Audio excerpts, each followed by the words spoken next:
right, welcome to Fearless with Jason Whitlock. I am Jason Whitlock, your host. Happy Monday. Oh yeah, I've recovered and I'm ready to talk about Shedeur Sanders, who probably did enough on Sunday to have his jersey retired by the Cleveland Browns. We'll get into Shedeur. We'll get into everything that happened over the NFL weekend. The Dallas Cowboys pulled off an incredible comeback, down 21-0 to the Philadelphia Eagles. They win 24-21. Hats off to Dak Prescott and the Dallas Cowboys. We'll get into that. Kansas City Chiefs kept their dim playoff hopes alive because the Indianapolis Colts laid down, and the Indianapolis Colts are the Indianapolis Colts. Daniel Jones is reverting to factory settings. So I got the NFL truths. We got As the WNBA Turns, a little bit of that. And then we got Coach JB at the back end of the show. But we will start with Shedeur Sanders and what transpired there. Before we do that, I want to tell you guys listening over Apple, hit that 5-star rating right now. Help us fight the algorithm. I want to tell you guys to thank our primary sponsor, our partner in this, Preborn. You guys know how I feel about Preborn. You guys know what season we're in. We're in Thanksgiving. There's no better way to thank God than to protect his most valuable gifts that he gives us, and that's a baby. A baby in the womb is a precious gift from our Lord and Savior, Jesus Christ, and we need to thank Jesus for providing all of us life. And the best way to do that, in my view, is to support Preborn. Preborn is an organization, a foundation that reaches out to and helps expectant mothers who are considering abortion. It hits them with biblical truth and with the truth about what's going on inside a woman's body. That is, life begins at conception. That's a baby inside of the mother. Preborn provides that mother an ultrasound, introduces that baby's heartbeat, an image of the baby to the mother. She now begins to understand this isn't a clump of cells, this isn't a fetus, this isn't something to be killed in the womb. It's a baby. It's God's greatest gift. That woman is now twice as likely to choose life, and that's when Preborn steps in, steps up, and supports that child and mother for up to 2 years. They do that because we give our money. Because those of us that know that life begins at conception, know that we have to fight this evil of abortion and Planned Parenthood and the child sacrifice industry. Each ultrasound costs $28. You can get 5 ultrasounds for $140. Whatever you can give, your best gift honors and is a sign of submission to our Lord and Savior Jesus Christ. There's 2 ways to give. Pound 250, say the keyword baby. That's pound 250, say the keyword baby. Or give the way that I prefer to give at preborn.com/fearless. All right, let me walk you through what we witnessed yesterday as it relates to Shedeur Sanders, as it relates to Deion Sanders, as it relates to the Cleveland Browns, and as it relates to this out-of-control fan base of Shedeur Sanders. I've explained. At some point, I'll touch on points I've made previously for over the past week, 2 weeks, but I want to start with a new understanding I want to provide you. That what we witnessed yesterday is why the cliche, like father, like son, exists. And I want you to understand, let's put the OTS up, like father, like son. I want you to understand that we've already seen what Shedeur did yesterday. We've already seen this play out with Deion. And all you got to do is dial the clock back 3 years. Deion Sanders opened his college football, major college football coaching deal at Colorado against an overrated TCU team. And when Deion won that game, he ran right into the press conference and started saying, "I told you so," and started wagging his finger at everybody. Do you believe now?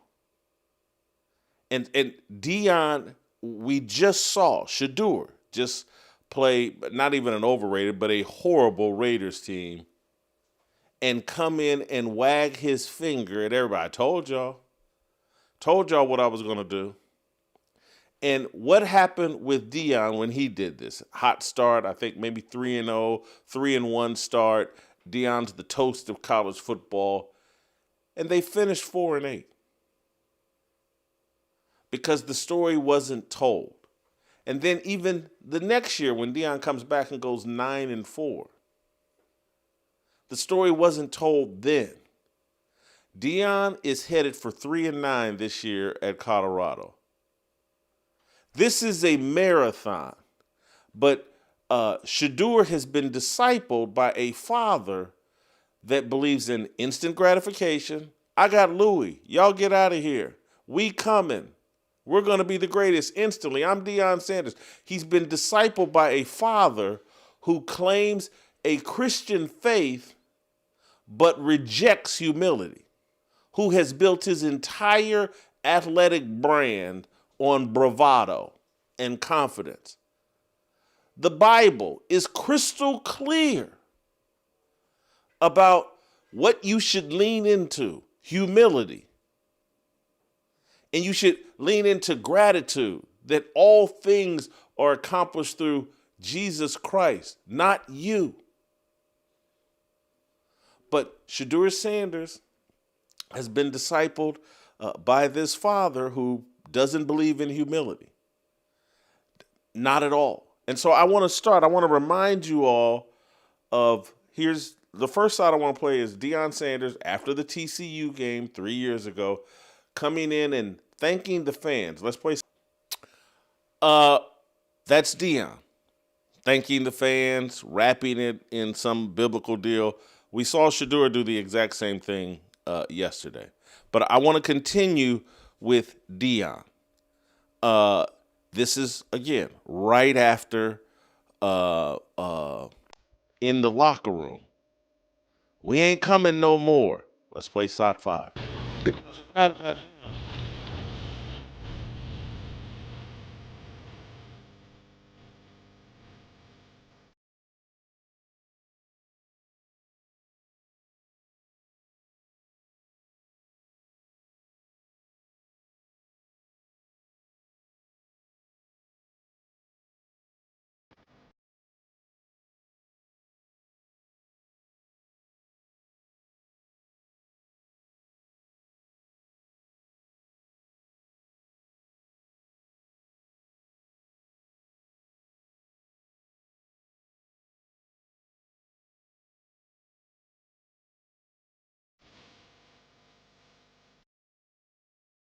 Next, we got now. We ain't coming no more.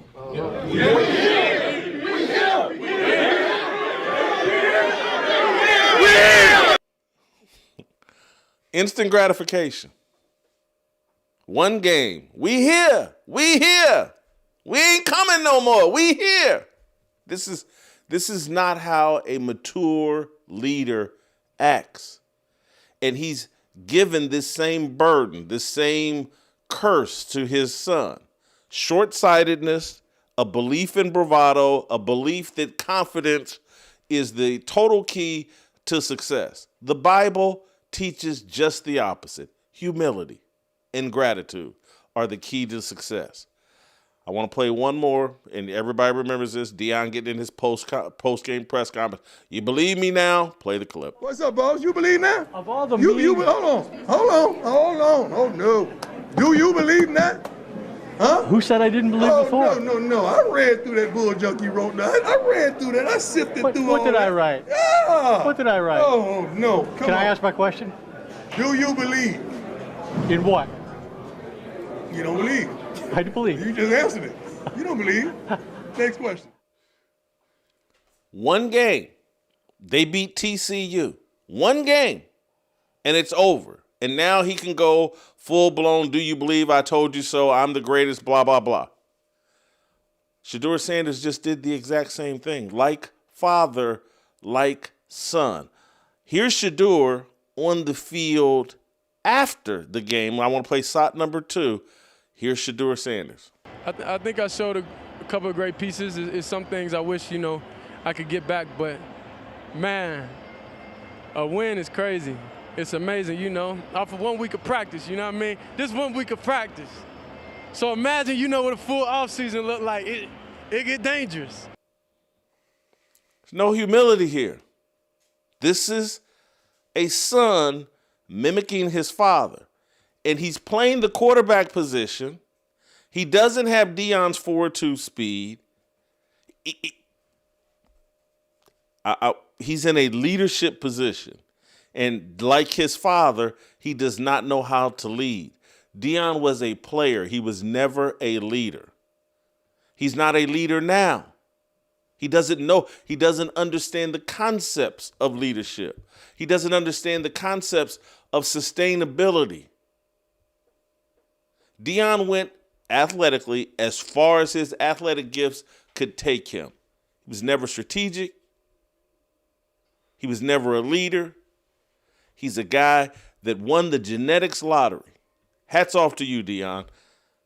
You've discipled and mentored Shedeur inappropriately. It's going to blow up in Shedeur's face the exact same way it blew up in Deion's face at Colorado. I want to play you another clip. Let's go to SOT 7. This is Shedeur, I believe, in the post-game press conference talking about, how he's had to change his personality. Yeah, for sure. I feel like they respect the way I go about my business, and being a backup and everything, sometimes you have to compromise your personality and change the way how you do things, to never step on anybody's toes. So the fact that I got an opportunity and I was able to show the organization, show everybody who I really am, then that was truly exciting. So, I was off balance for a little bit, past couple months of my life, but it was different. But I'm thankful, to be back where I am. Man completed 11 of 20 passes for 209 yards, 1 touchdown, 1 interception, and he's conquered the world. He's now proven himself, and now he can get to show everybody who he really is. This is the exact same mistake his father has made at Colorado. 4-8 and in last place the first year after the season opening victory. 9-4, got embarrassed, the brakes beat off of him in a bowl game the next year. And now back to, because of Oklahoma State, they won't finish last, but they'll finish second to last in the Big 12 and likely finish 3-9. Not sustainable. I want to play another clip of Shedeur. This is Shedeur throwing in his, in my, this is him praising God. I won't put any editorial on it. Let's play the clip. I'm not going to lie, I felt very relaxed. And half of that comes from preparing, studying, and knowing I got God on my side. So throughout all that, I had no worries. I didn't feel nervous or anything before the game because, he took all my worries and everything away. So that's Shedeur, and many people fall for this stuff. Like, he referenced God. Hey, let's give him credit. He referenced God. And look, if I referenced God right now, and then when this show is over, you saw me at the strip club, you'd be like, well, hold on, man. That's inconsistent. You'd be asking me, Deion, do you really believe? And so humility is the Bible and the book of Proverbs, constant warnings about men and getting too full of themselves. And constantly, it's not an occasional thing. This is all Deion and Shedeur lean into, is bravado. And if someone says, like, hey, man, you sound arrogant there. Don't let my confidence bother your insecurity. They double down on it.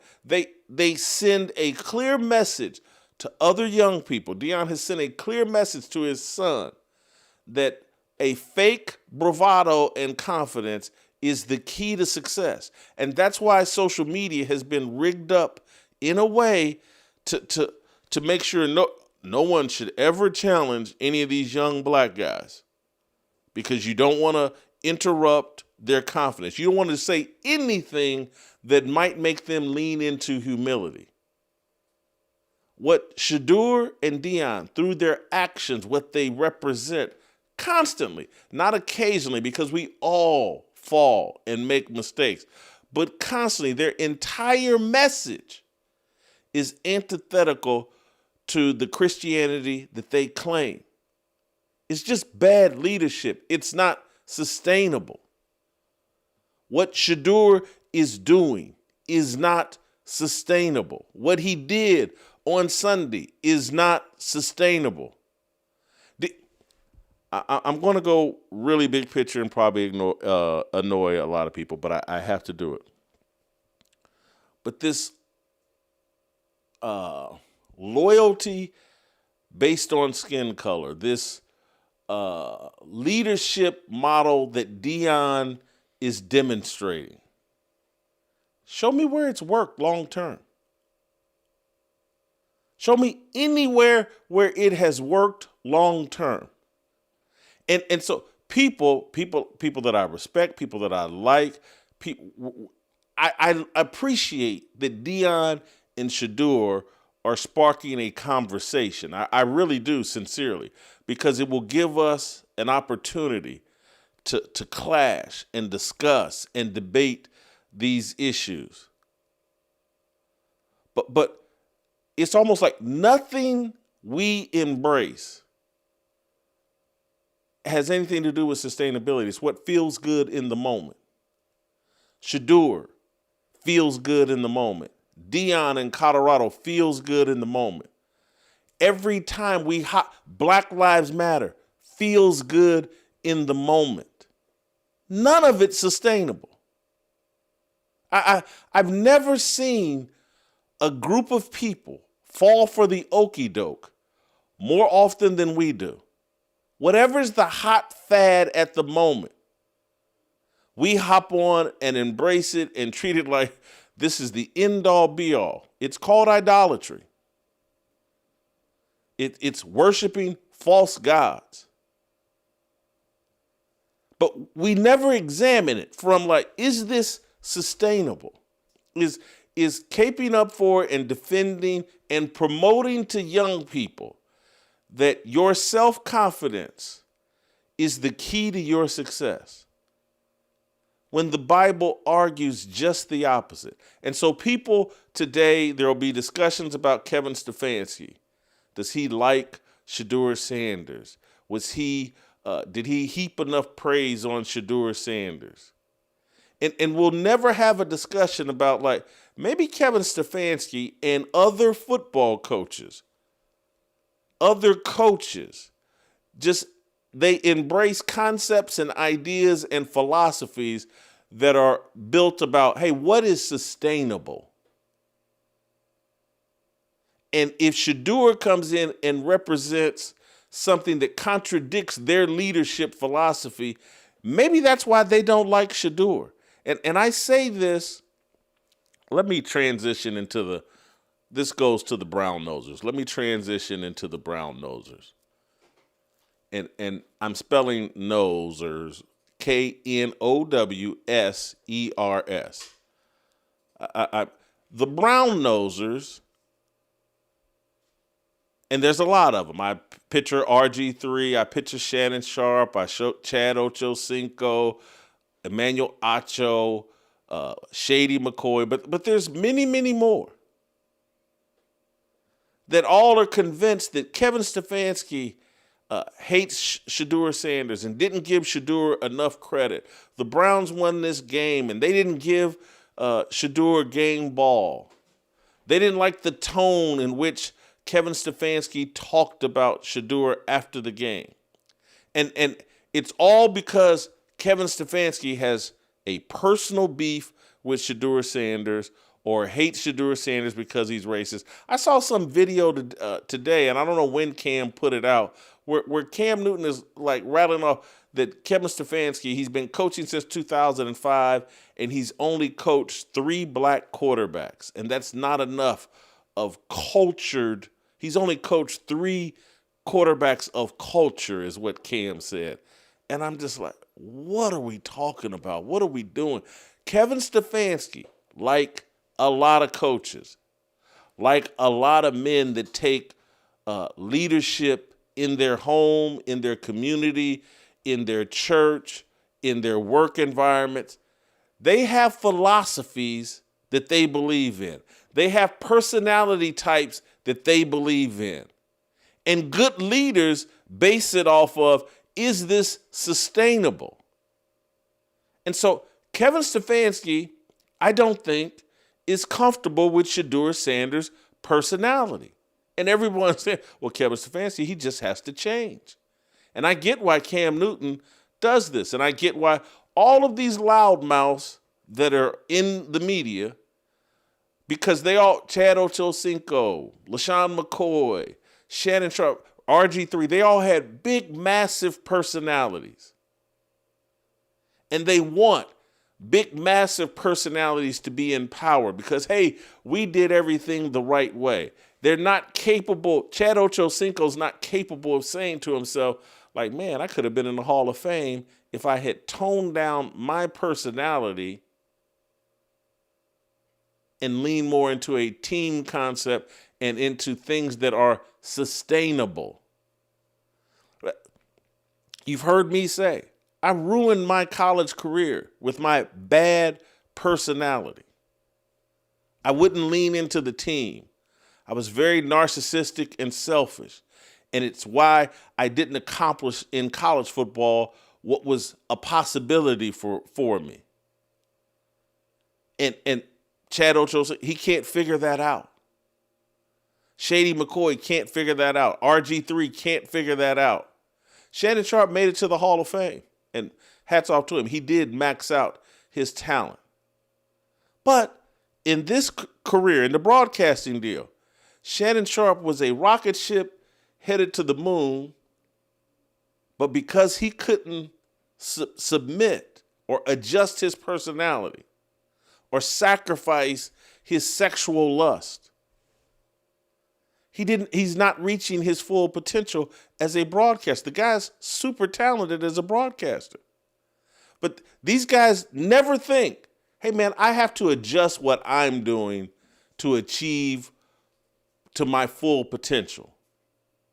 And so Kevin Stefanski, as a coach and a leader, has personality types that he likes. And he has personality types that he doesn't like. And anybody placed in a leadership position will run into that problem. Like, hey, this is the personality types that I like. I've got people underneath me. Some of them are embracing the personality type that I like. Some of them are in full rebellion against it. And you try to get rid of the guys in full rebellion unless they are so talented that you just have to tolerate them. This is just a fact of life. And right now, Kevin Stefanski has to tolerate Shedeur Sanders because Andrew Berry drafted him and they forced him on the roster.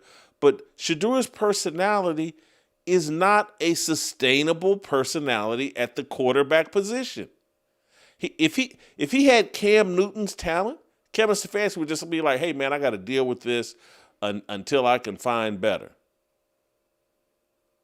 Because Cam had that kind of talent, and you had to deal with his personality quirks until you didn't. And that's why Cam was out of the NFL at age 32 when he had the talent, the body type, everything, where he could have played till he was 42.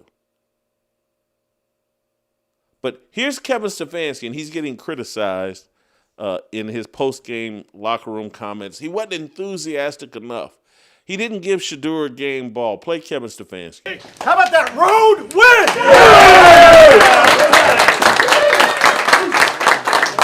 stayed resilient together like I told you we needed to, right? Stay resilient together, and we fought together. How about Gage's big punt return on special teams? How about Corey, every single time you're out there pinning those guys doing your job? Great call. Offense wasn't perfect. How about that big play by Sam at the end? IB, huge play. Q, huge play. Harold making a big play. And then another rookie making his first start. Nice job, Shedeur. Well done. There's that old saying, save the best for last. How about that fucking defensive performance? Holy is what I have to say about that. 10 sacks by our defense. 10 sacks. Okay? I got one ball in my hand. Okay, I got a guy, he's got to get a cold every week. Okay, he had a cold this week. Wasn't feeling himself. 3 sacks, which gives him 18 on the season through 11 games, which breaks his own Browns record. Myles Garrett. Come on, man.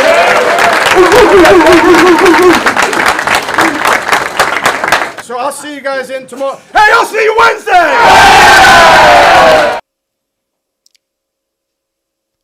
I'm going to grant you, I don't think he's on board with Shedeur Sanders. I don't blame him. At the quarterback position, particularly given Shedeur's talent level, it's not sustainable. When you're a head coach and you get up before a team and you say, hey, look, guys, we need to be on time. We need to be humble. We got to do this. We got to do that. There's philosophies that you preach to your entire team. And then there are guys in your locker room that are going to contradict that philosophy. And the number one position where a guy can't be contradicting your overall philosophy is the quarterback position. That guy touches the ball every play. That guy could send the locker room culture his direction rather than your direction. Why did Tom Brady and Bill Belichick have 20 years of success? They were on the same page philosophy-wise. They were on the same page behavior-wise. That's why they had 20 years of success. You're going to hear all the brown-nosers are going to say, Kevin Stefanski has to change. He has to understand and build a culture that fits Shedeur Sanders, a 5th-round pick. A guy that potentially is the next Geno Smith. You're going to build your whole culture around that. It can't be done. If Shedeur played tight end, wide receiver, offensive lineman, defensive lineman, yes, you tolerate him. But at quarterback, you have no choice but either to try to change him or get rid of him. And Shedeur Sanders has made it crystal clear he has no interest in changing. He's got a rich father and a rich family that's told him, hey, man, you don't even have to financially. You're good. You don't need to change. If you don't work out in the NFL or with the Browns, we'll smear Kevin Stefanski as racist. It'll never be your fault. This is so obvious. And I don't blame Kevin Stefanski at all because this personality type, this, hey, you know, if this guy wants to contradict my entire philosophy and wants to be a me first guy and all that, you know, he's a bad guy. I don't blame Kevin Stefanski saying, hey, man, and again, mentally, he can't say this out loud. I can. He could say, hey, man, these black folks, man, what has their leadership philosophy produced? Do they produce anything that culture-wise that's sustainable? Or maybe the things that they believe in are why, if you dial the clock back 100, 200 years, even right now, you go over to Africa and black people will capture each other, and sell each other into slavery. That's how much loyalty they produce. And and they bought into this black identity that puts them in a box and limits them. I just watched, Cam Newton today on First Take. I was watching First Take to see how they would handle the Shedeur Sanders deal. First 15 minutes of the show, 20 minutes of the show, they're talking about the Dallas Cowboys. It's Dan Orlovsky, Stephen A. Smith, and the woman that's the host. About 10 minutes into the show, Cam Newton came strolling in on set. And the woman, the host, says, I guess Cam doesn't know anything about traffic problems in New York. Cam showed up late to First Take, to his television appearance. Walked in the middle of the show. And the number one, I was like, this isn't sustainable. And anybody that has a problem, like, hey, man, we're paying you a lot of money. The show starts at 10 a.m. Eastern, I believe.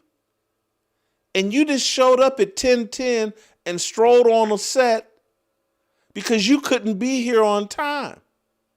It's not sustainable. And I know Cam wants the whole world to accept him. And he gets to show up when he wants. He gets to dress however he wants. He gets to do whatever he wants. And yes, that works in Cam's world. That works in a world that doesn't believe in sustainable leadership and orderly society.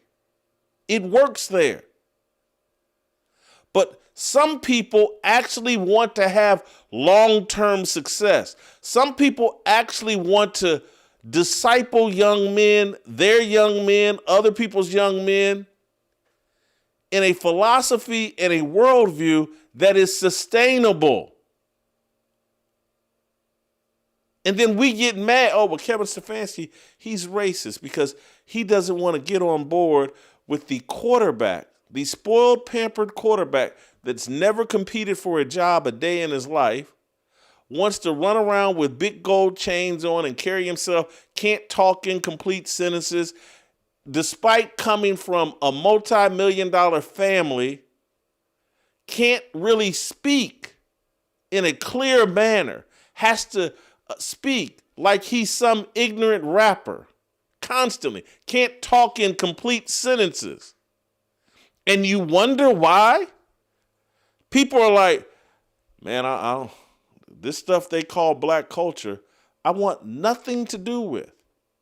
And if I have a quarterback show up that wants to lean into black culture and wants to present himself as a rapper with gold chains and he can barely talk in complete sentences and sounds like he's a guy with an IQ of about 75, and people I don't want no parts of that.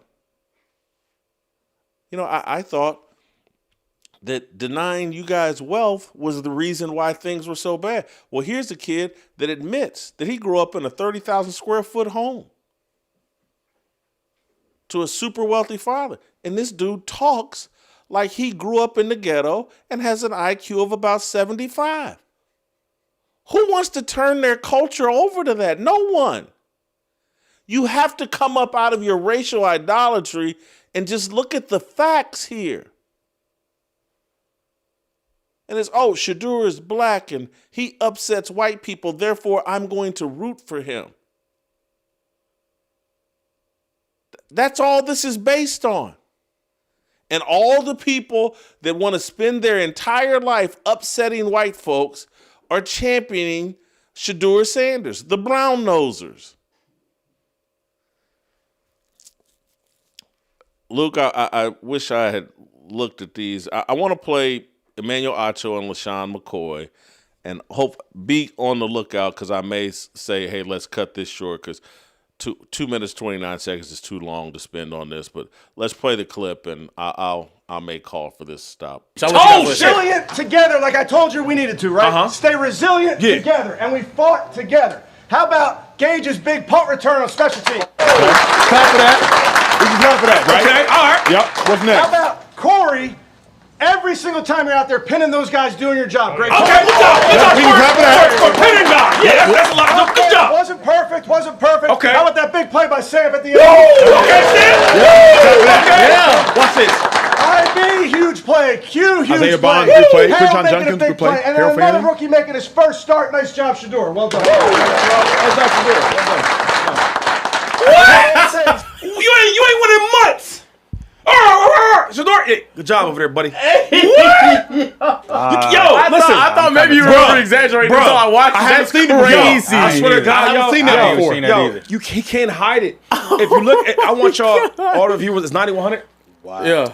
All the 9,100 people in this chat. 92 now. 92. I want y'all to, when y'all chilling, right? You're at work, you're on a break, get your coffee, whatever you're doing. Look at his interviews, right?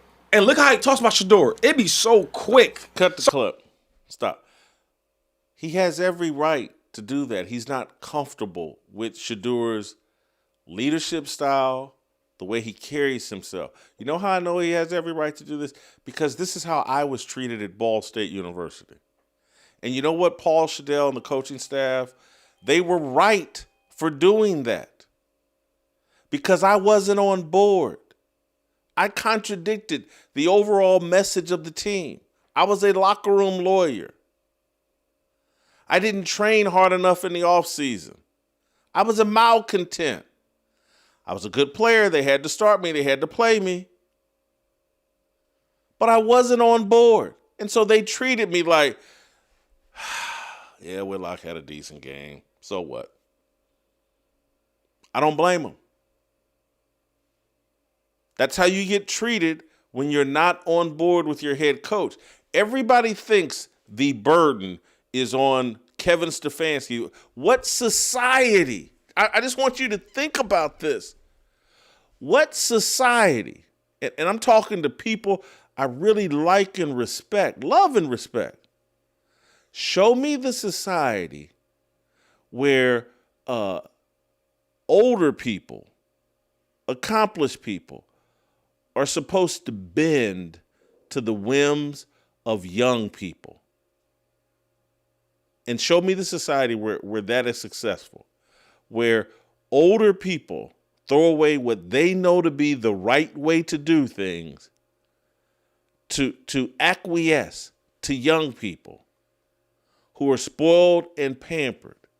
It's like we don't believe in discipleship. It's like we just don't believe. No, he doesn't have to get on board. He's a 5th-round quarterback. He's Deion Sanders' son. That head coach, that leader of the Browns, the guy that's been named Coach of the Year twice, he needs to bow down to his 5th-round pick. There's no societies that denigrate and disrespect, and where older people are yeah, turn it over to the young kids. We know nothing. Because again, I'm talking about a 23-year-old. If Shedeur Sanders was 35, 40, and was sitting on a resume of success and sustainability, then if Shedeur at 35, 40 sitting on a level of success and responsibility and proven sustainable success, if he wants to challenge some older people and say, nah, I think this is the right way to do it, we can have that discussion. But at 23, 5th-round pick, he's thrown 2 interceptions in a game and a half, 1 touchdown, which was a swing pass at the running back, did all the work, and we're just supposed to throw everything out the window for Shedeur? This isn't sustainable. And this is why people look at people with dark skin pigmentation and they sit there and go, hey, man, I don't think they know what they're doing. They claim a Christian faith, but they don't believe in humility. Not at all. They think confidence, arrogance is the key to success. The Bible, their alleged Lord and Savior, says just the opposite.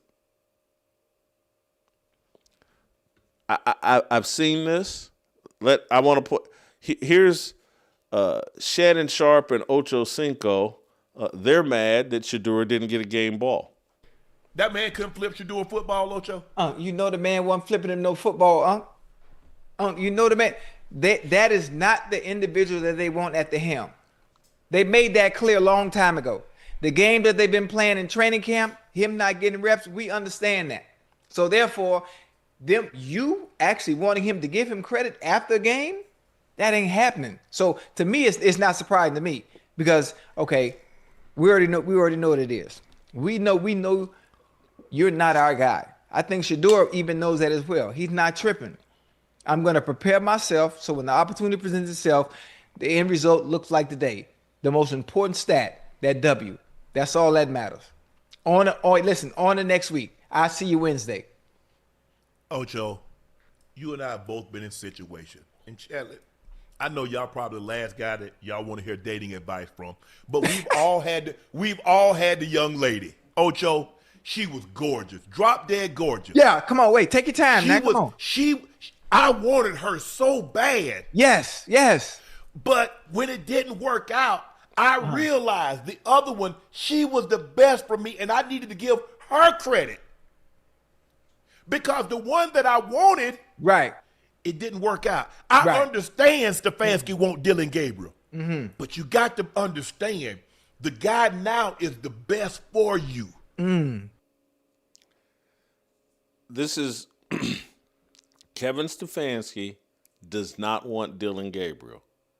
Kevin Stefanski is not Stevie Wonder. He has eyes. He's got a midget quarterback who's no good, who can't throw the ball downfield. And so he knows how easy it is to get rid of Dylan Gabriel. He knows that Dylan Gabriel won't cost him his job. Shedeur Sanders will because of the brown nosers. Because Kevin Stefanski we got Cam Newton taping videos talking about, well, he ain't coached enough quarterbacks of culture. He hasn't coached enough black quarterbacks. He still might be racist. He's got Shannon Sharpe, Ochocinco, Shady McCoy, Emmanuel Acho, RG3 playing the race card on him, and that will take on a life of its own. Time you throw in Stephen A. Smith and Ryan Clark and the people at ESPN, he fears Shedeur Sanders, and he should. Because Shedeur Sanders is black Tim Tebow. And the hypocrisy of the people who hated Tim Tebow, who are now doing the exact same thing as the people that loved Tim Tebow. There were people like me that when Tim Tebow was out there, and God bless his soul, I really liked Tim Tebow. But everybody with a brain could see like, hey man, he's not good enough for all the drama that he causes. And so there were those of us out there like, hey man, this isn't worth it. He's not that good of a quarterback. There's all this drama and this out of control fan base that comes along with him. It's not worth the drama. Shedeur is black Tim Tebow. But all the black people that criticize the Tebow supporters, now they're doing the exact same thing as the Tebow supporters as it relates to Shedeur Sanders. This is a 5th round pick that threw a nice long ball yesterday. I saw somewhere someone said, man, I wish I could remember who said this, but it's like, I think it was Myles Garrett said, there's only a handful of quarterbacks who could make that throw.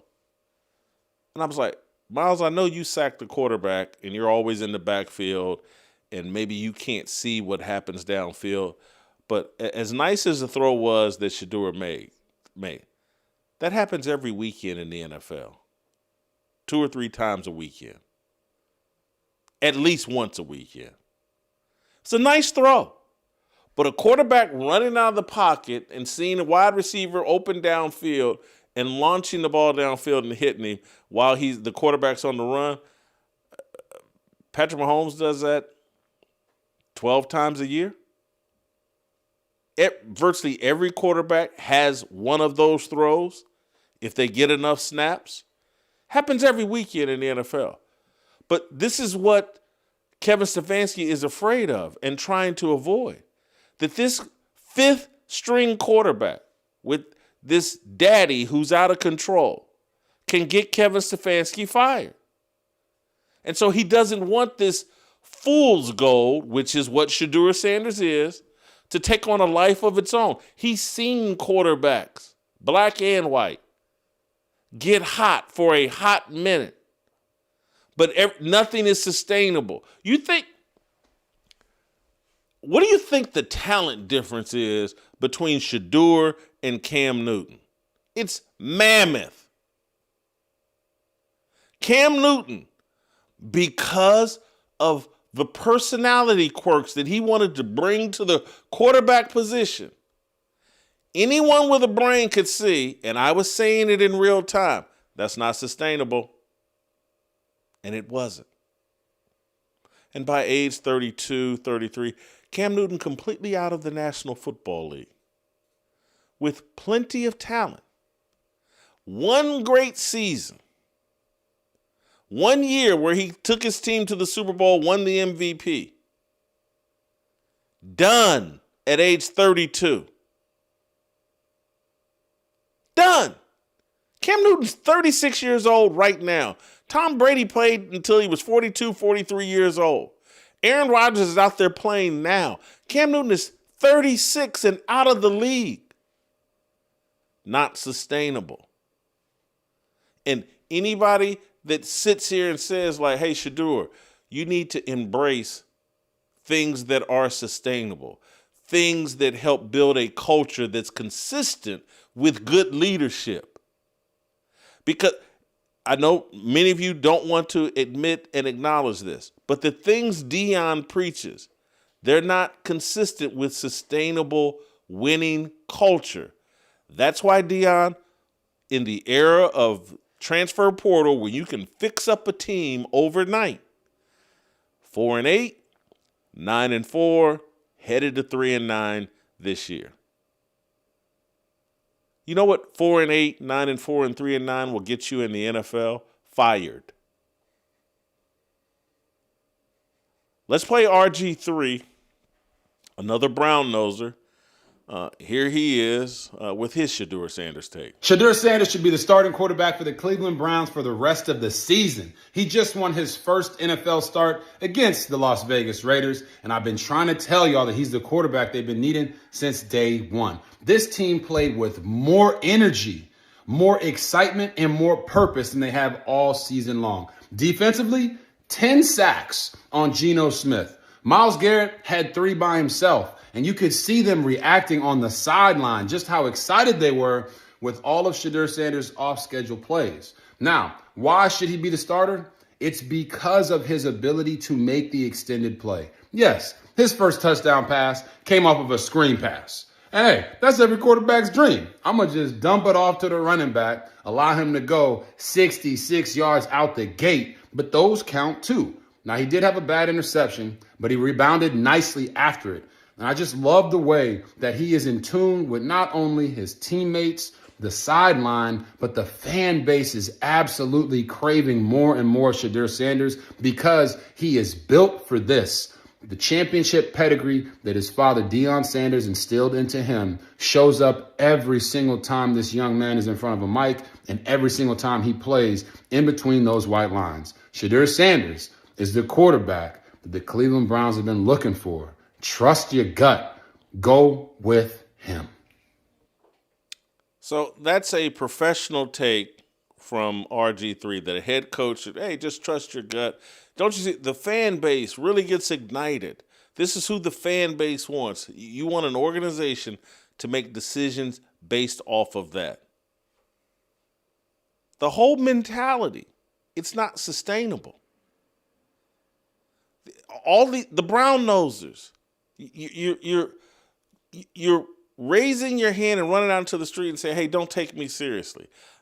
The things that I'm arguing aren't based in history, logic, data, success principles that have proven over time that they work. It's all things we're just making up in real time. Let's install a rapper as our franchise quarterback. Anthony Richardson made a clown of himself trying to be some rapper, and the Colts moved on from him very quickly. Shedeur, another one of these clown rapper / quarterbacks. It doesn't work. Show me where it has. Oh, well, this is new and we're taking over and things are changing and this is the way things are going to be. We're going to make the NFL just like the NBA. Not sustainable. And I see that in your mind, well, look, Jason, it is becoming more and more like the NBA. And the NFL's brand keeps getting worse and worse and worse, and they're having to use more and more gimmicks to prop up and create the perception that the NFL is just like what it used to be.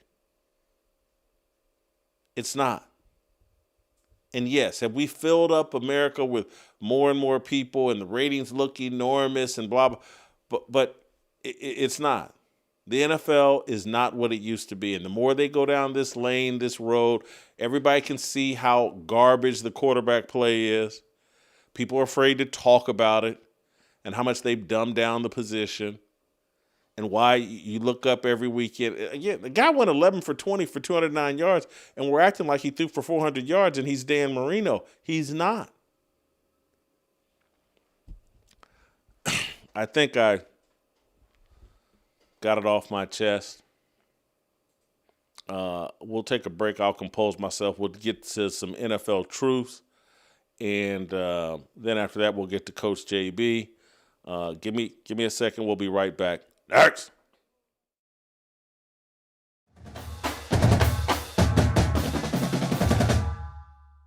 Being up 29-0 and losing a football game. I really don't. This is a little tough for me, and I'm trying my best. And I thank you all for your patience, and I thank you for your heart, because this is really tough for me.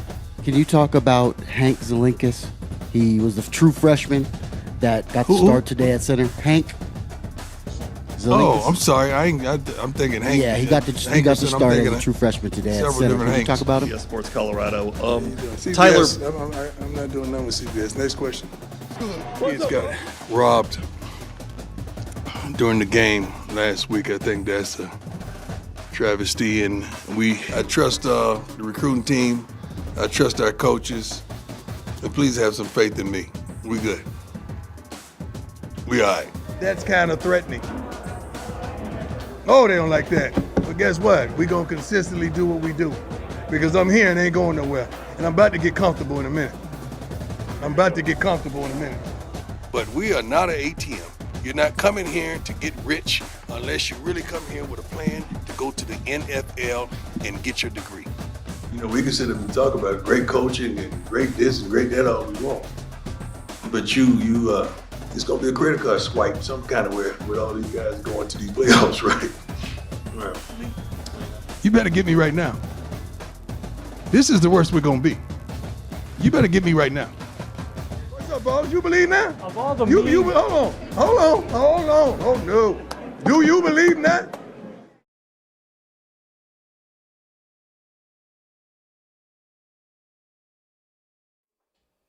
All right, welcome back. I don't know if you guys caught me last night, but I want to again extend another thank you to our friends at Flying Ace Spirits. You got me through yesterday's game. That straight bourbon whiskey was amazing. I'm saying that in all seriousness. You guys should go to flyingacespirits.com. Use the promo code BLAZE for free shipping. Some bourbons chase trends. Flying Ace, it chases legacy. This is straight bourbon the way it was meant to be. Bold, balanced, and unapologetically American. No gimmicks, no fluff. Just real whiskey made for people who still believe in hard work, high standards, and doing things the right way. Whether you're winding down after a long day or raising a glass with good company, Flying Ace delivers every time. It's not about hype. It's about heritage and getting back to what bourbon was always supposed to be. If that sounds like your kind of pour, It's time to level up. Buy online at flyingaspirits.com. Use the promo code BLAZE for free shipping. All right, let's get to the NFL truth.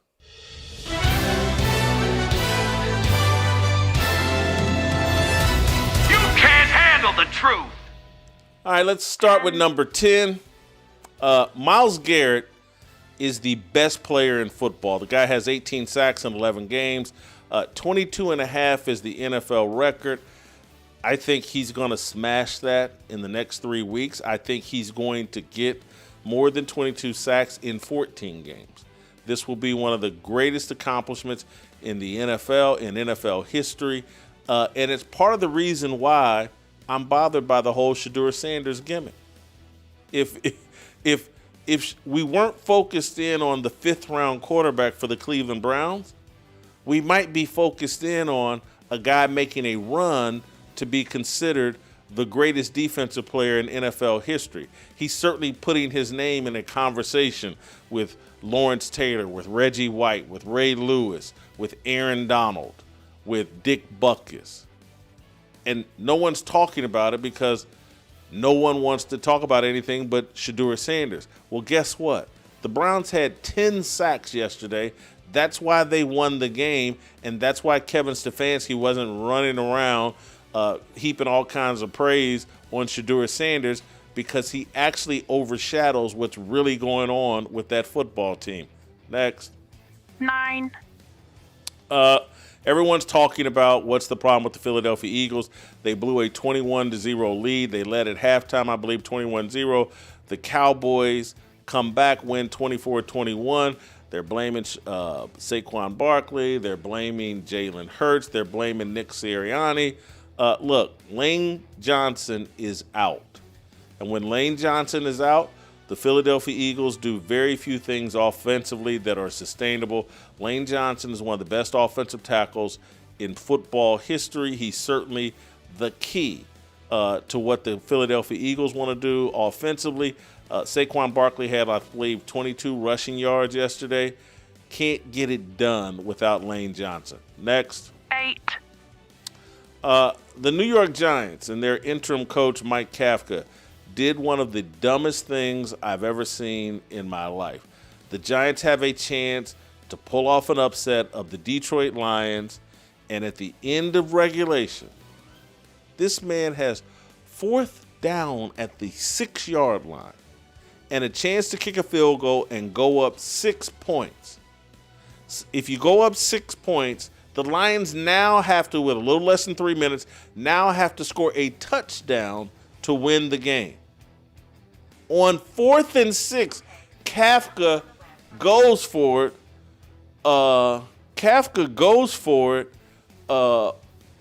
From 6 yards away. They get stuffed. They get stopped. Lions go down, kick a field goal, send the game to overtime. They lose. Kafka, you're an idiot. And they shouldn't have fired Brian Daboll. Next. 7. Lamar Jackson. And I'll ask JB about this here in a second. Lamar Jackson, has he hit the running quarterback wall? Is he like some super hot 38-year-old woman that hits that wall and she'll never be hot again? Is that what we're looking at with Lamar Jackson? Is it just diminishing returns? I realize Baltimore has won 5 straight, but they haven't looked good doing it. They didn't look good yesterday. Ugly win against the Jets. Lamar threw for 153 yards. He rushed for 11 yards on 7 carries. They won 23-10. Only 3 points in the first half for the Baltimore Ravens.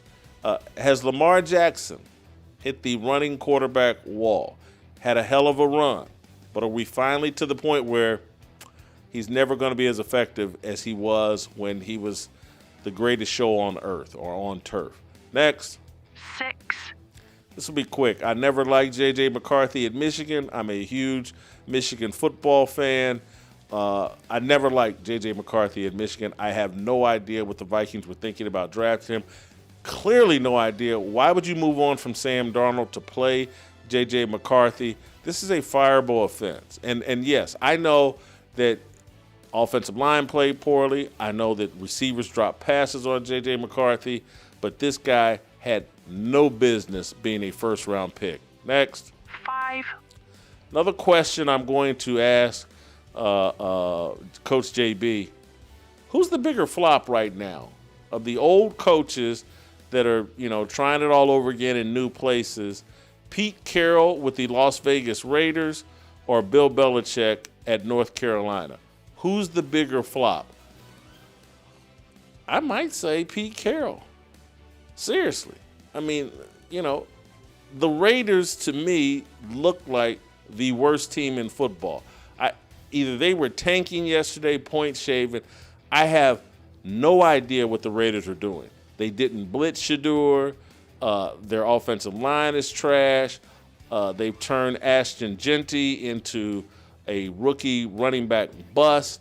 What is Pete Carroll doing? We're going to give Geno Smith $75 million? Are you kidding me? Pete Carroll looks worse than Bill Belichick, but we'll get Coach JB's take. Next. 4. Most obvious thing I'll say today is that Matt Stafford is the MVP of the National Football League this year with 6 games to go. The Los Angeles Rams are the best team in football. Matt Stafford has a chance to join Aaron Rodgers, Peyton Manning, Rich Gannon, and Y.A. Tittle as 37-year-old MVPs of the National Football League. There's only one guy older that's ever won the MVP, and that is Tom Brady, of course. Matt Stafford on pace to be is that the 5th? Aaron Rodgers, Peyton Manning, the 5th 37-year-old quarterback to win the MVP. Next. 3. This is what you won't hear about the Indianapolis Colts, who fell to 8-3, blew a game against the Kansas City Chiefs yesterday. Here's what you will not hear. They made a mistake trading for Sauce Gardner, a cornerback, when they needed to be trading for, and I've said it, I think, all season, A.J. Brown, a wide receiver. That's the problem with the Indianapolis Colts. They don't have a number 1 wide receiver. They got a great tight end and the kid from Penn State, the Warren kid from Penn State. They got a great tight end. They got a great running back, obviously, in Jonathan Taylor. They have a decent offensive line.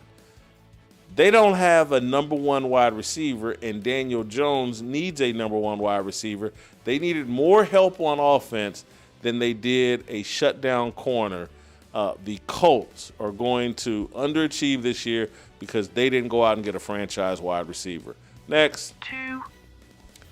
Here's where I'm going to land on Shedeur Sanders. He is the next Geno Smith. Geno Smith, the guy that you saw walking off the field, flipping off Raiders fans yesterday. That is the best case scenario for Shedeur Sanders. These are two guys looking at each other in the mirror.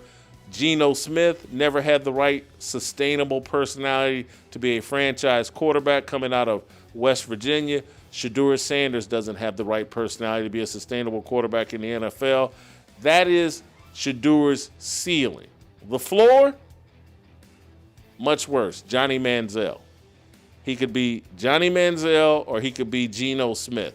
Good luck with that in Cleveland. And finally, next. 1. The Chicago Bears. And I'm not willing to give up just yet on not getting on board with Caleb Williams. Bears are 8-3. They've won 4 straight. Look at their point differential. 8-3, and they're -3 in point differential. Listen to this finishing schedule for the Chicago Bears. Philadelphia, Green Bay, Cleveland, Green Bay, San Francisco, Detroit. Hey, this team could go 9-8. I do not see them as the favorite in the NFC North. The Lions or the Packers are going to win that. I could see the Bears missing the playoffs. 8-3, but I think it's fraudulent. They've won 4 straight against a weak schedule. This finishing schedule is going to tell the tale about Caleb Williams, Ben Johnson, and the Chicago Bears. Those are your NFL truths. When I come back, I got a little As the WNBA Turns. Next.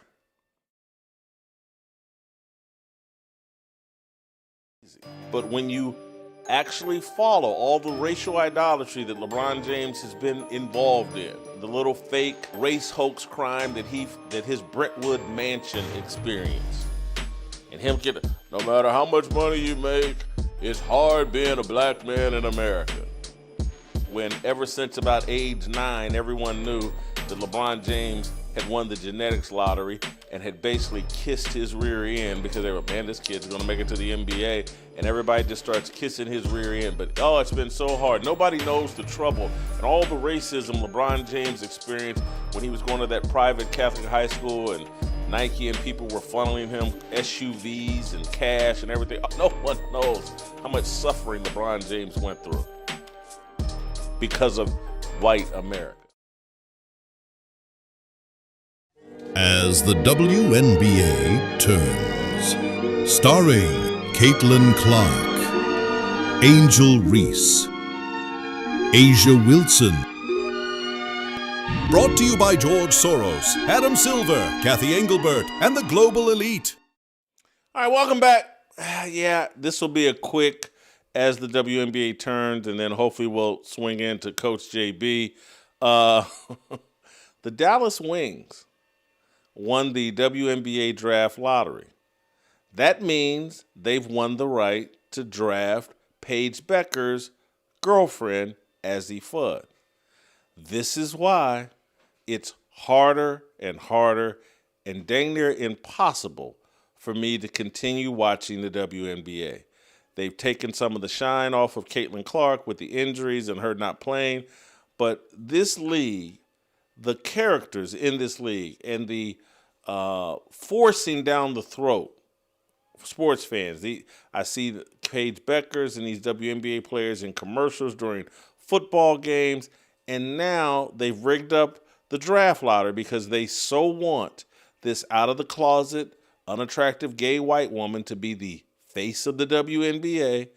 They've handed her the first pick of the WNBA draft. They can put her and her young lover, Azzi Fudd, her teammate at Connecticut, is supposed to be the first pick in the WNBA draft. And now they can continue their love affair and be the face of the league, this gay couple. I'm out. I mean, I just can't do it. I can't. Azzi Fudd and Paige Bueckers, interracial gay couple, face of the WNBA. Deuces. I'm done. I'm out. All right, so that's As the WNBA Turns. Coach JB looks to be ready. JB, welcome to the show. Welcome back to the show. Your thoughts on Shedeur Sanders, Black Tim Tebow, Tupac Shedeur, the great. Should we retire Shedeur Sanders' jersey after that brilliant performance yesterday? I told you to make a narrative that it was all his reasoning to winning, and then it's everyone else when they lose. So I told you that was going to happen. He's my thumbnail today. He'll be my thumbnail tomorrow. He'll be my thumbnail all week long. Bring the smoke. I'm here for the smoke. Shedeur is not very good. Number one. Number two, I'm the hater. But listen to the thing. I just want to be clear here. What happened in America when we had our own opinions and you didn't receive death threats over an opinion and all those things? What happened? So everybody out there that's a casual betting fantasy bettor can say he's the greatest thing since sliced bread. ESPN can go out today and say he's the GOAT. But when I say he's not, and he's not very good, I'm the hater. I just want to be clear. When did this happen? Social media? Is it when Deion took the Colorado job? I mean, I don't know. I'm just trying to figure this out. He's not very good. He's 15 of 36 in 6 quarters of football. 2 interceptions. He threw a bubble screen that went 70 yards, and that was his touchdown and mostly his yards. He threw a great deep ball on the run, which I tweeted out and said, hey, great ball. But I also said he's the best deep ball thrower in college football a year ago. So it makes sense. I'm consistent. The problem is when you say anything against the prime sexuals, you will be a hater. And I think it's laughable. Well, please have the same energy, Jason, on Monday next week when he'll be my thumbnail again. after the 49ers have him. So I just want to make sure we're clear. And I'm not ducking or dodging or anything. I saw your funny tweet about technical difficulties. You won't have a show. Listen, that you had to, right? Because you're really taking death threats and stuff. It's ridiculous. It's ridiculous. Like, it's a joke. The defense for the Cleveland Browns got 10 sacks on the Raiders' Geno Smith. And the first thing you can come out with and say afterwards is about me. This is only a week after, blah, blah, blah, blah, blah. I only had a week first team rep. How about the defense got me the ball in great field opportunities, and good job to them, and thank you, and blah, blah, blah. Sean King just left my show, and Eric Weddle just left my show saying, what a joke this kid is. Get a hold of this kid and tell him to humble your damn self. The NFL, this is a very, very small sample size in week 1 of your start. We got another 6-7 weeks. I hope he starts. I hope he's the starter going forward. I hope he's the starter going forward at 44% completion percentage in 6 quarters. I hope he's the starter. I want to see the full body of work so we can lay this to bed and shut everybody up. Well, Stefanski's taking heat because he didn't name him the starter for this week. I don't blame him. Even if, let's say Shedeur had played lights out you still wait a day, you go look at the film. I don't blame him, but Stefanski is under an enormous amount of pressure to throw away everything that he believes in. Every coach that's worth the salt preaches humility, preaches they want a team that, humbles itself. And Shedeur's message is the complete opposite. But because he's Shedeur, Deion's kid, Kevin Stefanski must adjust his philosophy to a 23-year-old fifth-round picks philosophy. It's insanity, JB. Jason, I've never, ever had to defend. I'm from Compton, #1. I got a daughter that's mixed. She's black and white, of course. And I've had 21 college starting quarterbacks who have been black. I've never in my life had to defend myself when it comes to, you're racist, because I don't think Shedeur is very good.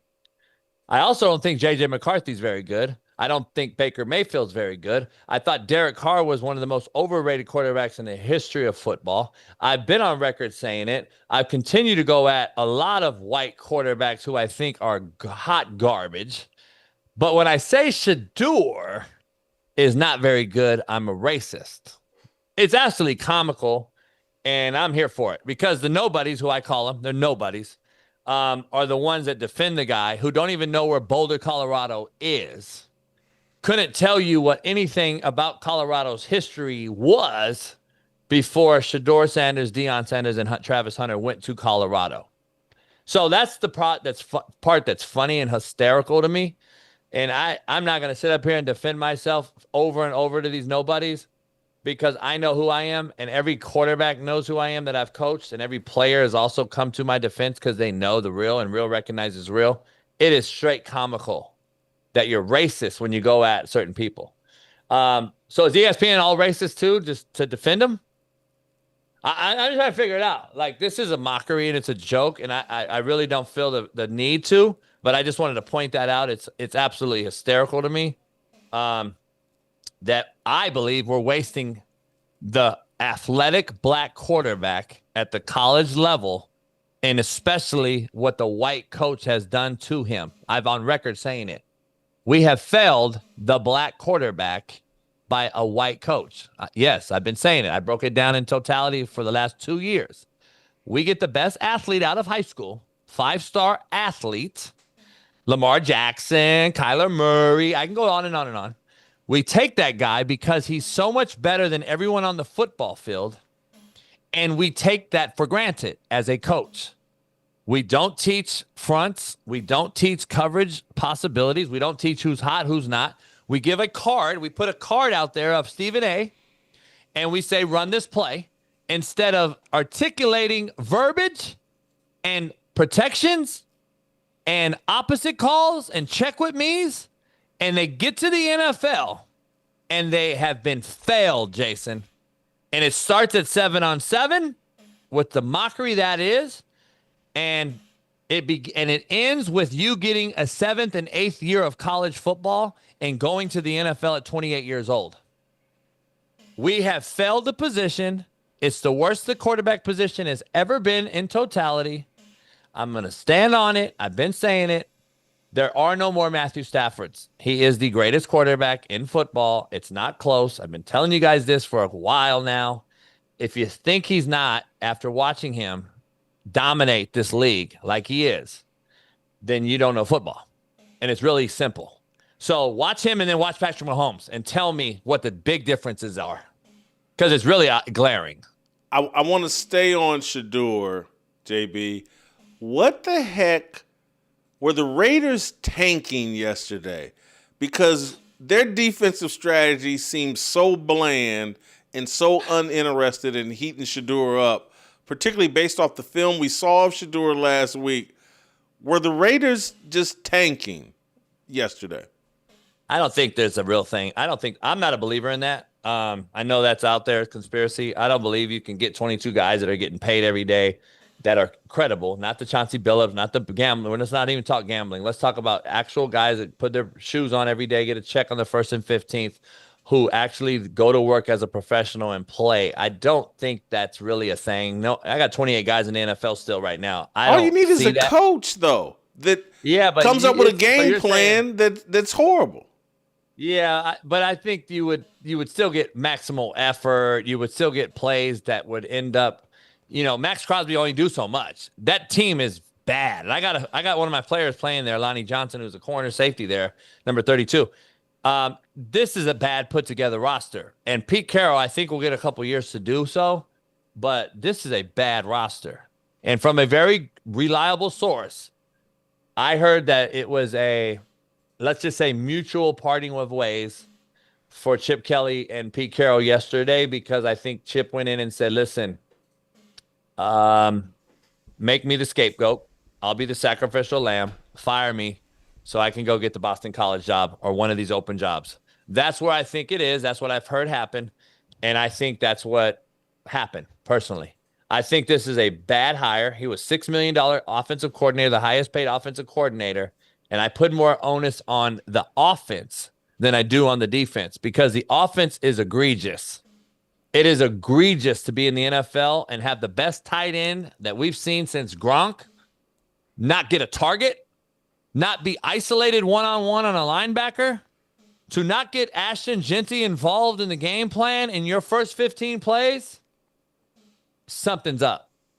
And he's living off of leaving a Power 5 job at UCLA to take a coordinating job at Ohio State just to get a ring put on his finger, when anyone could have coordinated that offense last year with 21 guys in the NFL that got drafted.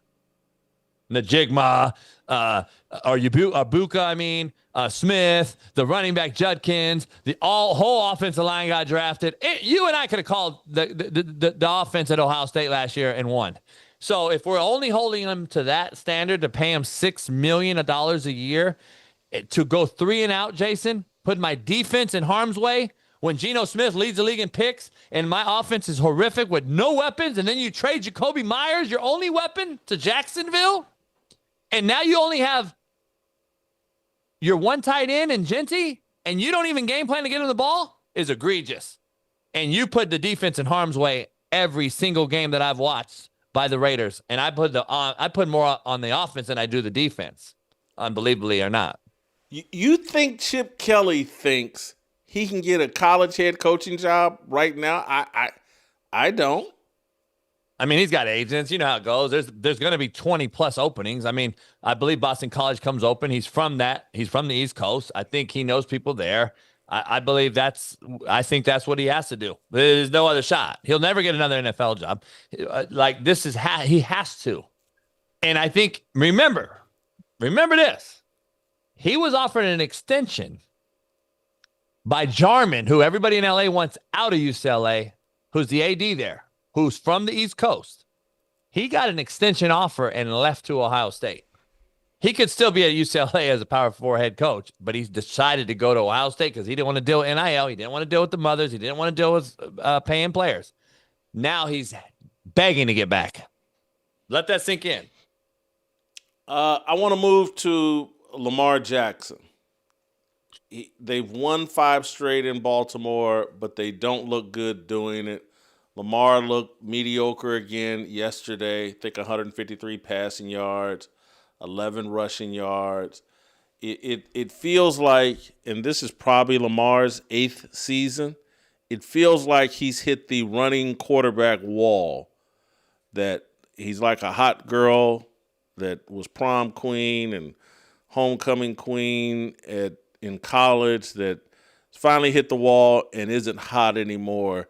Am I right, wrong, crazy for thinking that Lamar's best days are behind him?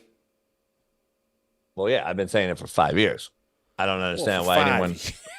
I mean, why is it now different? Why is it now breaking news? When I say it, it's nothing. But when now it is breaking news, I told you this is not a sustainable situation. You can't do it. You cannot outrun the NFL your entire career. I said it 5 years ago. If he doesn't improve his mechanics and be able to throw from the pocket, he'll never win a big-time, meaningful game in the playoffs because defensive coordinators have a book on you. They will do different things in the playoffs than they are in the regular season, which has been proven right over and over and over. Why he's only had 3 playoff victories in 8 seasons on a team arguably had the best defense, best O-line, best running back. Like, how many excuses do we make for these guys? He got paid. He brokered his own deal. He used his mom. I mean, every excuse in the book, and we still give excuses to why they're not good. They don't have enough wideouts. They don't have enough. Like, when is it the quarterback? Like, I'm so tired of this drama, man. He's not that good. He's a freak of nature. Goes back to my take. We have gave them a huge disservice in college. One of my best friends in college football recruited him to Louisville and coached him, who's now at North Carolina with Belichick. He also did the same with AR5 to Florida. He's responsible for recruiting 2 of the most freakish athletes in the history of the position, and will tell you they have digressed in the NFL. How is that possible? Well, I'm just telling you, man, we're doing them a disservice, Jason. They are freak athletes who cannot improve and grow as quarterbacks. Hold for a second, JB. I mean, last year the guy threw 41 TD passes, just 4 interceptions. I mean, he didn't. What year was that with Derrick Henry? That was with Derrick Henry last year. What year was it with Derrick Henry? 2024. No, it was his first year with Derrick Henry together, correct? Yeah, last year, 2024. Correct. And guess what that does? There's no book on that. We don't have a book on Derrick Henry and Lamar Jackson combination on running RPO, boot naked, a zone read, or getting under center and turning around and handing it to Derrick Henry, who had a much better year than this year, right? Where's Derrick Henry this year, and where's Lamar Jackson this year now that there's a book out in season 2? My point again, the NFL D coordinators get paid a lot of money to do certain things differently once we have scouting reports put together on you. Or on your offense and Coach Monken, who I respect very well, greatly. But the bottom line is I can only do so much, Jason. That's why Roman got out of there.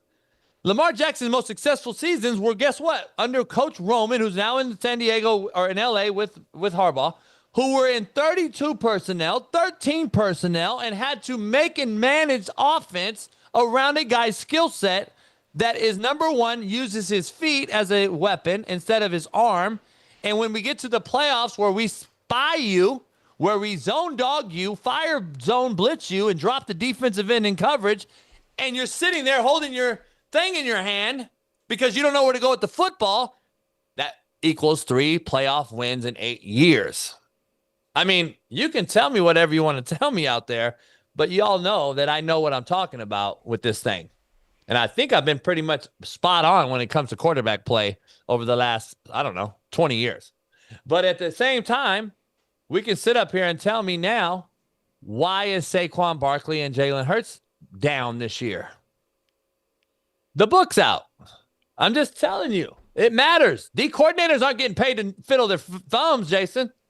They're doing things. So guess what? You're going to see this thing evolve.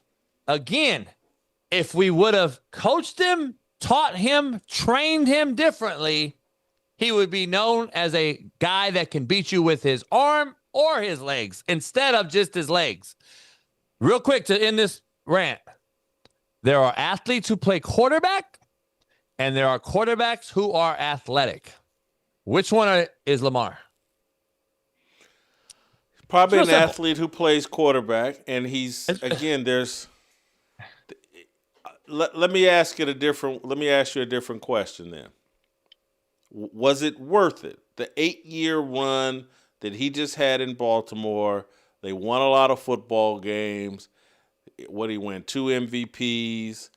John Harbaugh probably got 2 contracts off of Lamar Jackson and that whole deal.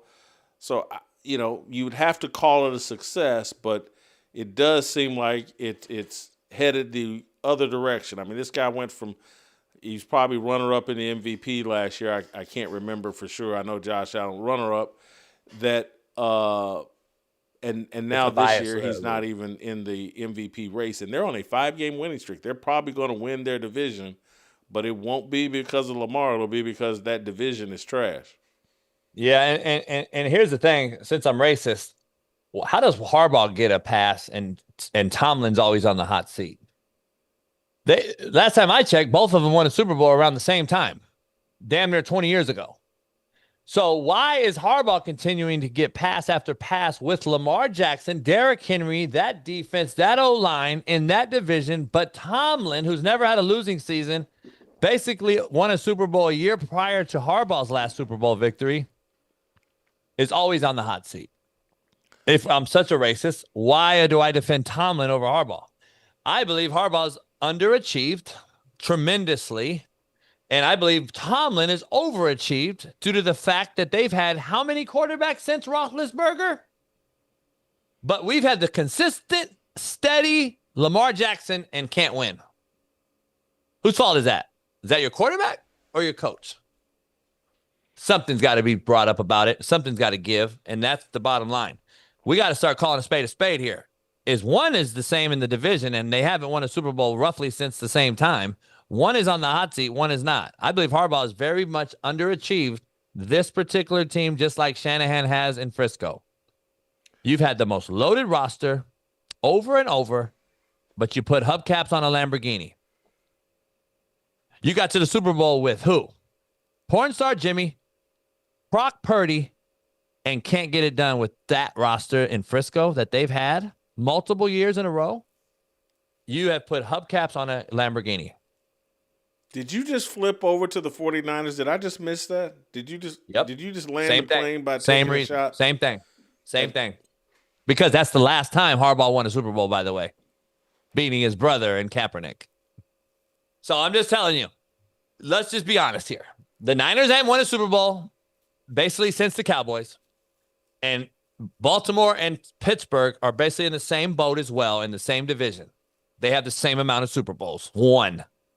So I don't understand why one guy gets heat and one guy don't. They're the same guy. Don't you think both guys get heat? I mean, let's be real here. Both guys catch a lot. I don't really hear Harbaugh getting heat. I think Lamar saves Harbaugh, to be honest.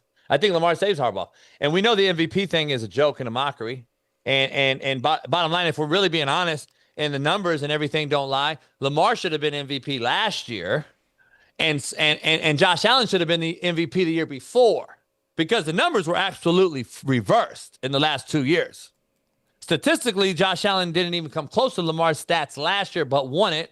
And the year prior to that, when Lamar won it, Josh Allen was a head and shoulders statistically better than Lamar. So we know how this thing works. It's a mockery. And it's just like how the BCS used to be and how the college playoff is. When Condoleezza Rice is voting you in the playoff, that's a mockery. So we have a major situation in all these fronts when it comes to these awards, because everyone deserves an award now, Jason. That's America. And mediocrity is the new excellence. Let me move to a college football topic I just wanted your take on. Florida State is retaining Mike Norvell. Good move, bad move? Who cares? They can't do anything but do it. Remember, there's only 4 or 5 programs in America that can sustain paying a guy $100 million to leave, hiring a new staff for $100 million while they just built a $200 million facility, which Florida State has done, while coming up with $30 million for NIL collective money like Florida State has done. So for them to get rid of him, they can't afford that. Now, there's only a few programs that can do it. A&M, Ohio State, maybe Oregon, maybe Alabama, maybe Georgia, maybe Clemson. But yet we want to add more teams to a college football playoff. Make it make sense. So now we're going to see one seed play the 16 in 2 years, and it'll be a 70-0 game. It'll be the biggest mockery and slap in the face in college football. It's a joke. Bowl games mean nothing. And there's going to be 4 or 5 teams that can sustain firing guys and rehiring guys because Florida State, fact, owes Mike Norvell and staff $100 million to leave. They can't do it because the new guy that wants to take Florida State job is going to want more money than Norvell has. So they cannot do it. They just can't. Feasibly, it's not possible for them right now in Tallahassee because they just spent $200 million on facilities. So again, there's only a few guys in the country that can do it. And that's why I think less is more. But we think more is more. It's not. More is actually less in this thing. In college football, we're seeing the worst product I've ever seen. It's the most watered down product I've ever seen. And we're going to add more teams to an already damaged product to the college football playoff. When 10 of those probably 16 teams can't even resource equally to the other teams that are going to be the top seeds. That's why Notre Dame now wants to break TV contract to get into a conference because they know they'll only be 5th seed. That's the best they'll ever be able to do because they're not a conference. You got to be a conference champ, Jason, to be a top 4 seed. They can never and will never be a top 4 seed currently how they stand. That's why BYU got out of independency and went to a league. Notre Dame will follow suit, and I think it's coming. And again, let me take us full circle because I gotta get out of here. I promised someone I'd do something on their show here in a minute. I want to go full circle here. Deion Sanders is headed towards 3-9, and keeps saying in press conferences that he's basically going to fire coaches and all of that. They got Arizona State, beat the brakes off of them. Could have beat them even worse if some things gone their way. I don't think Colorado can compete with Kansas State, particularly on the road. So it's going to be 4-8, 9-4, and 3-9 for Deion. I'm not surprised at all. What Deion was doing is not sustainable. The finger pointing at his coaching staff, though, at some point, someone's going to have to say, hey, Deion, you're hiring these guys and firing these guys. What some of this blame, he loves to say it's on me, but it really never is. Yeah, the running back thing was his choice, apparently, put in a guy that's never played and fumbles, and Marshall Faulk clearly was upset on the sideline. There's a lot going on there. He's the one that is in charge of timeouts, knowing the management situations in football games as the head coach, CEO, sole operator. You better be aware of timeouts, what scenarios are, what situations are. But again, due to health concerns and issues, he missed the whole spring. I said that was going to be problem number 1. And then obviously he gets a pass from that by all the prime sexuals. There needs to be a true study out there as to why great players are horrific coaches, especially head coaches. I would argue position coaches are even worse, but we're talking head coaches because of the brand that Deion Sanders is, obviously calling that Prime. It is Prime University, as never was the University of Colorado at Boulder. It was always Prime. That was problem 1. Culture was never built, was problem 2. No recruiting high school kids was problem 3. And there was never any true character development there. It was always shop mercenary, and let's go get mercenaries to run our business. That is not sustainable. And year 3 is the most telling year that head coaches have in this profession. Because we take a job, Jason, and we say, here, Mr. President, this is our 3-year plan for success. Recruitment, retainment, development, all those things should have been in there, and those aren't in there. Because if you're not developing, retaining, or coming up with ways to create a culture, you're not really doing anything other than band of mercenaries year in and year out, which is not sustainable in this profession. And then you hire gold jacket guys like Marshall Faulk, Warren Sapp, who's never coached, never did a home visit in a kid, never recruited a kid, has no clue how to actually manage those kids. And then I'm hearing you have to go through certain channels to even speak to these guys when you're trying to send kids their way. It gets old. We're not going to try to go through security and agents and all these other things to talk to you when you're the position coach or you're a coach on that staff. I shouldn't have to call you as the head coach and say, damn, I can't talk to you guys. I got a really good player. I got to go through your agency. Nobody wants to do that, Jason, in high school. Nobody wants to do it in junior college. And we're going to just bypass you. Colorado will not get those kids. And that's the problem. That's what it is. We've seen it with Mike Singletary. JB, hold for 1 second. Hold for 1 second. Let me send you off on a little different tangent. Juju Lewis. He had the one good game. Everybody was ready to crown him. I said, hey, we need to see some more tape, and he blew up this past weekend. Again, he should have been the starter from jump because he's your big-time guy. If you're not going to get the big-time recruit and play him when all things are equal, Jason, that is an inexperienced head coach move. Because if we played the kid Staub, the white kid, and started him, then why did you go get the kid from Liberty in the portal? And then why did you get the number one recruit and then not play him if all things were equal and develop him? There's a lot of inexperience and a lot of, red flags here. And it comes down to the bottom line is he'll always get a pass, Jason, because of who he is, one of the, in my opinion, greatest players of ever walk, and he'll get that pass. And then you got a lot of gold jacket guys around you, and they're going to get that pass because they were the players. They were the greats. Coaching and playing are completely different animals, Jason. It's not even on the same galaxy, and people need to understand that. That's out here as a fantasy bettor, a casual, and a nobody. Just let us do our thing. You guys stay in your lane, and it will be better for it. But we don't. We live in social media, Jason, and that's unfortunate because nobodies know everything. And we that did it know nothing. That's how social media has flipped the world upside down.